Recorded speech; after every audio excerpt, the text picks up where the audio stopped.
Hello everyone, welcome to Current Affairs series with Dr. Ved Rana.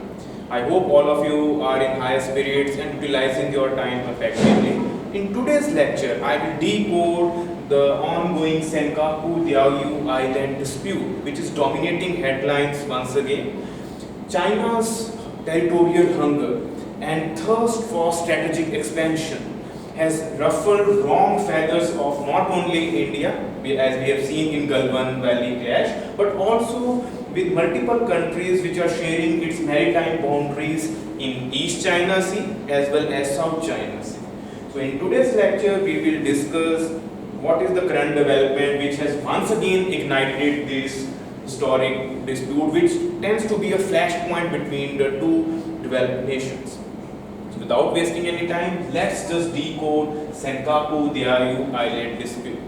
So, in a major significant development, there is a Japanese city called Ishigaki Administration, which falls under Okinawa Prefecture. So, that administrative unit has passed a bill which has tried to change the name of a southern island from Tonoshiro to Tonoshiro Senkaku. They have termed it that this is just for administrative convenience because there is another city with the similar name. But the moment they have passed this bill through the assembly, two nations, China and Taiwan, have strongly expressed their displeasure and are objecting to this move because this claim more or less substantiates the Japanese word Senkaku, which Japanese are giving to these islands. So, in this topic, we will discuss what Senkaku Islands or Diaoyu Islands are, what is their strategic significance, why are multiple countries want to inhabit them or try to assert their claim on them, and what is the history behind this conflict. Because once you cover these three themes, if examiner tends to ask superficial or a deep question, you will be in position to decode. So, the Senkaku Islands are in uninhabited islands. They are just spread over 7 kilometers. So if we see from geographical aspect, this 7 kilometers is not a significant territory from any years. And they are just 5 islands and there are 3 barren rocks. So these are located almost 170 kilometers from Taiwan in its northeast direction, and considering the Okinawa prefecture, they are in southwest direction, almost 200 kilometers. So this is where the close proximity, and you know about the UN clause 1982, that how EEZ functions. So this makes it a zone where almost 3 stakeholders are vying and are claiming their sovereignty. So these islands, just as I highlighted, they are uninhabited. You will just see some flora and fauna species, mainly the albatross, which has the longest wingspan, and some goats, some endangered tortoise, as well as in seas you will see the humpback whale as well as the sperm whale, which has some economic dimensions since Japanese hunt these whales as well. So how come these islands have been disputed? One, because they are uninhabited and they don't have any major mineral or some other reserves as well. So it all started in the 18th and 19th century. To be specific, in the later half of in the first half of the 19th century, Japanese, when they were passing through this region, they came across it and they declared it terra nullius, which means no man's land, because they had not seen any person inhabiting these islands. Eventually, the Sino-Japanese war outbreak, and Japanese emerged victorious, and this treaty was signed in 1895, Treaty of Shimonoseki. So, under this treaty, China had to cede all its island and the associated territories to Japan.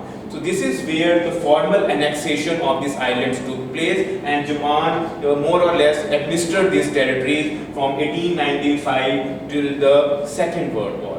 Chinese version is a little different one. They say that from 14th to 18th century they were in control of this island. They have certain texts which highlight that these were controlled by the Taiwan, because we know initially there was a Ming dynasty and there was a Qing dynasty. In later half of this century, Qing dynasty had transferred Formosa, whose original name of Taiwan was Formosa. So they had transferred Formosa that they could control these islands. So once this treaty came into the picture and Taiwan was annexed by Japan, so these were for more or less accepted by China that these have been annexed by Japan. So there was no major controversy from 1895 till the Second World War. In Second World War, Japan since was with Germany and Italy, so it suffered reverses and it was a death knell to imperialist designs.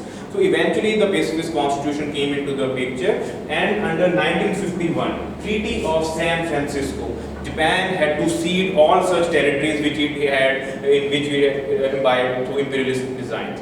So eventually Taiwan was ceded back, and but somehow these islands still remain a bone of contention, and they were given not directly to Taiwan, but US administered them under its trusteeship principle.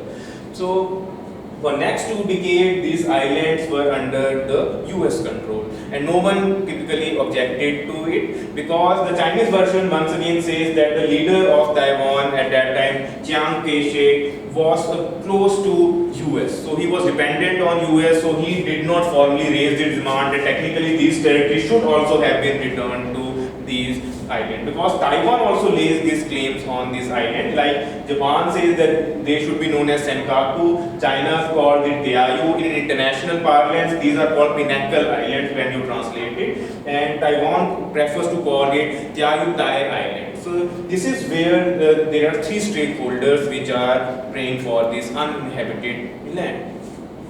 So eventually in 1971, this Okinawa, as I said, this is the southern part of the Japan. Under Okinawa version in 1971, US formally ceded these territories back to Japan.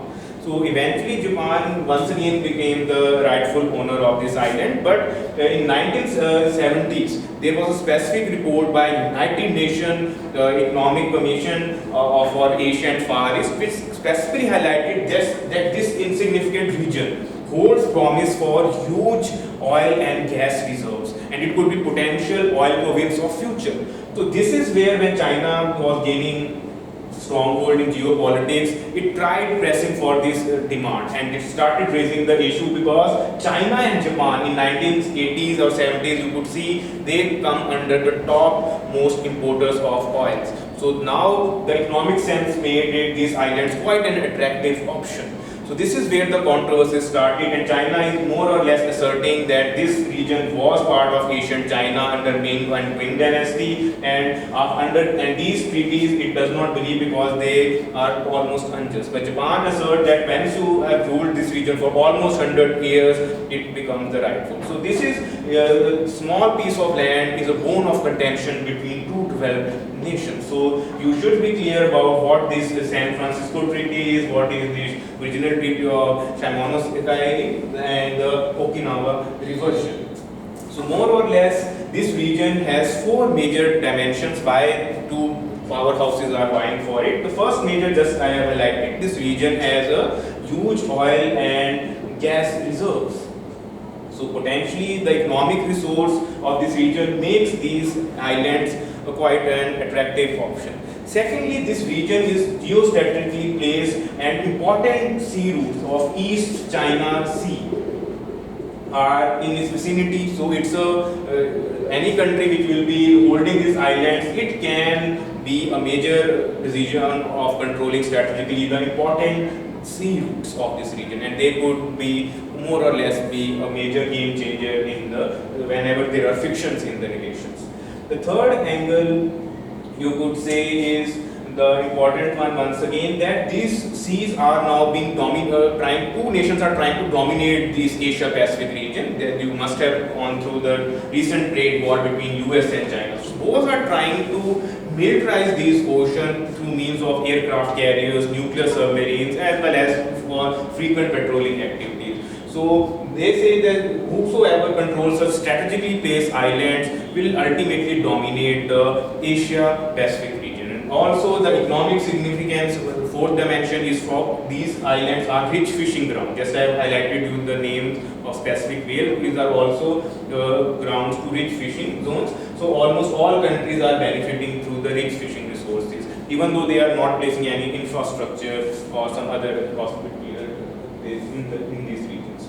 So this is where you have, if your mains based question comes, these 4 dimensions you could highlight, and this is what this topic has. So more or less you can see of late the China is flexing its muscle and it's irritating multiple players including Nepal and India. So let's see how this situation unfolds in coming week. Hopefully under international law this situation cannot go escalate into a war, but yes, an armed conflict cannot be ruled out if the situation goes out of hand. So even though Japanese diplomats have said they will handle the situation calmly and they are within their right to rename such place which is inhabited by them. So this is how you have to decode a current affair section.